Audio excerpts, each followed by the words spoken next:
Hey folks, it's Marvin Cash, the host of The Articulate Fly, and we're back with another Texas Hill Country fishing report with Greg Welander of Upstream on the fly. How you doing, Greg? Well, hi, Marvin. I'm staying busy, and busy's a good thing. So far, October's been great.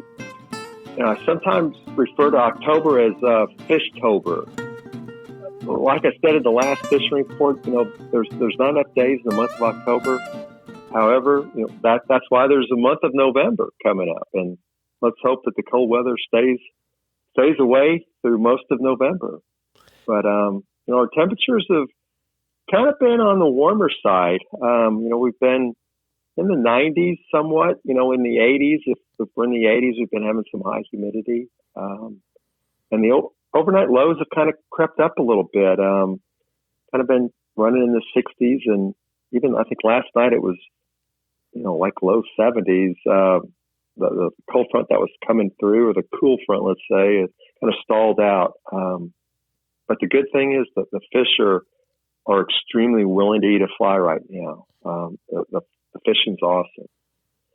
So in the report today, we're going to talk about the Lower Colorado River east of Austin, and we're also going to talk about the Welander River.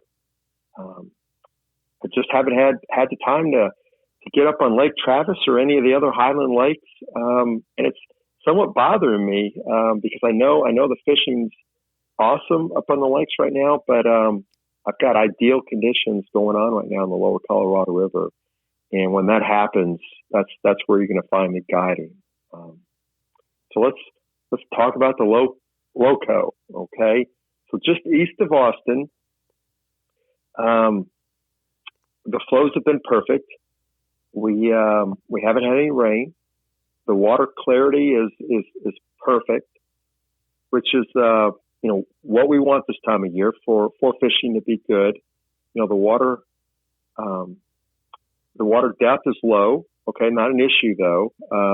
That means they're not pulsing water out of the dam, so it's consistent, and that way the fish aren't worrying about the higher levels or the lower levels. It's staying consistent, and that really helps with the bite. And I'm going to say that Lower Colorado right now is fishing fantastic, and I hate to use that word. I hope I didn't jinx myself, but the topwater bite has been on, as well as a little bit of streamer fishing. I just recently had a trip where my client had caught a 5-pound largemouth that taped out at 21 inches. And, but a lot of my clients are doing well with numerous Guadalupe bass. We're catching more Guadalupe bass right now than largemouth on the lower Colorado. And, let's move out west. The Welander River has been running about 80 to 90 CFS, from Mason out west all the way to the town of Llano into the confluence of Lake LBJ. So that makes wading perfect. And the Guadalupe bass fishing has been doing really well over the last couple of weeks out in the Llano. They seem to be keying in on the topwater bite, with, subsurface, anything, your river minnow patterns basically is the second, but the topwater bite is an all day thing right now. And I did have a first when it comes to fly fishing. I was out scouting the Llano in preparation for an upcoming wade trip that I had on the books, and I caught a freshwater drum. And down here in the South, we call them gaspergoo, but it's actually a freshwater drum. And I've caught freshwater drum in the past, but I've never caught a freshwater drum on a topwater fly. And that happened. And the fly pattern was a yellow lano bug of all things.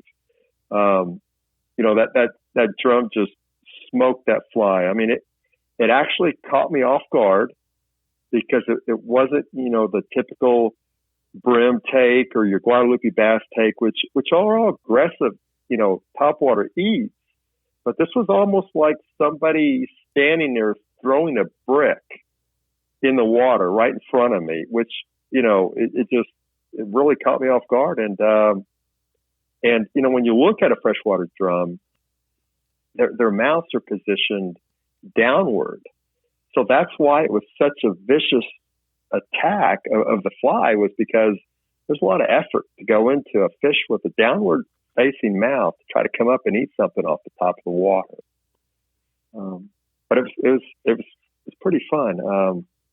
Enjoyed that catch. It's one of those that'll stay with me for a long time. So you guys are thinking about tips and techniques, right? What do we need to be doing out on the river? So the Lower Colorado River, as far as streamers go, it's back to what I've been talking about a lot. It's shad and baitfish patterns.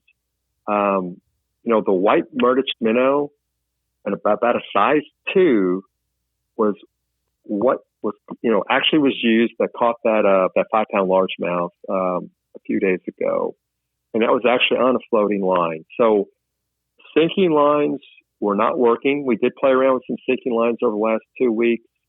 The fish are actually in the top third of the water column right now. So keep that in mind.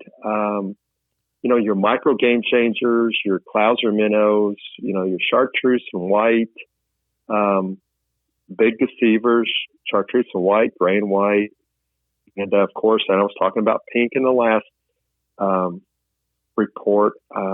Pink is a solid color right now in your stream patterns, and I'm using the bass candy and bright orange because the crayfish population is, they're all turning into that orange color here in the fall, and the Colorado has some big crayfish. But if you're wanting to downsize, you want to use maybe a 6 weight versus a 7 or an 8 weight fly rod. Your near enough crayfish in a size 4 would be good in a bright orange. But I recommend my clients to show up with a 7 or an 8 weight, just because of the size of these fish and having to keep them out of structure when you do hook up. And the topwater bite, the topwater bite is there, and I pretty much, if the client can stay with it all day, that's what I'm having them do. Double barrel poppers, like a size medium body on a size 2 wide gap hook is working well. They're not, deer hair sliders, deer hair poppers, from a 1/0 down to size 4.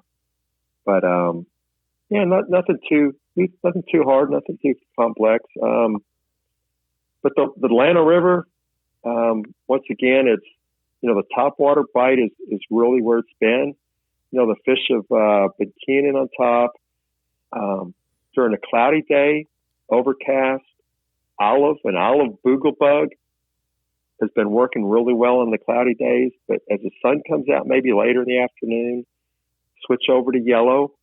And, can't go wrong with yellow booglebugs or of course, one of my favorites is the yellow lano bug. So, they're working great right now. And, streamers, have been okay. Not as good as the topwater, but, the typical river minnow imitations, olive over white, like a size 8, just something simple, little Clousers, chartreuse and white, foxy Clousers, maybe on a size 2 hook, have been working well as a natural color in a size 2, using some natural fox hair to tie, a Clouser. But, topwater's where it's at, and it should be that way for hopefully through the rest of the month of October. So there we have it, Marvin, a Fishtober fall fishing report here in the Texas Hill Country. Well, that's awesome. And just a question that I have for you is the reason that your streamer bite isn't turning on, is it because it hasn't cooled off enough? Well, I think what it is, that could be partially true. They seem to be kind of in that top third of the water column. I saw a whole lot of frogs out on the Llano. I saw grasshoppers still, and I would say that the water temperatures have cooled down from where we were back in the summer. So I think they just seem to be responding up top, both on the Llano and on the Colorado. I did not take the water temperature.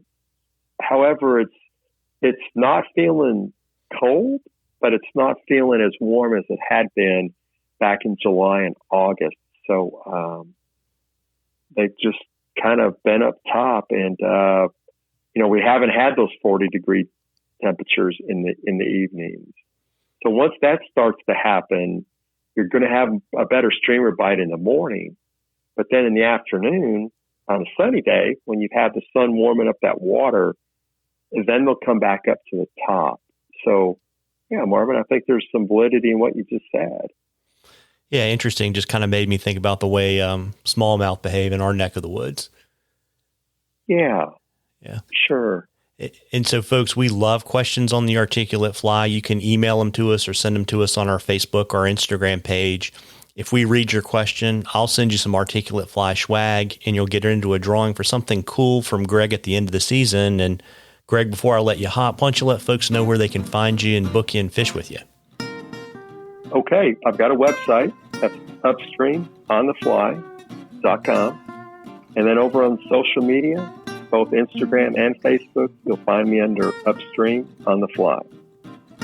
Awesome. Well, listen, folks, you owe it to yourself to take advantage of two of the fishiest months in Texas, October and November. Get out there and catch a few. Tight lines, everybody. Tight lines, Greg. Tight lines, Marvin.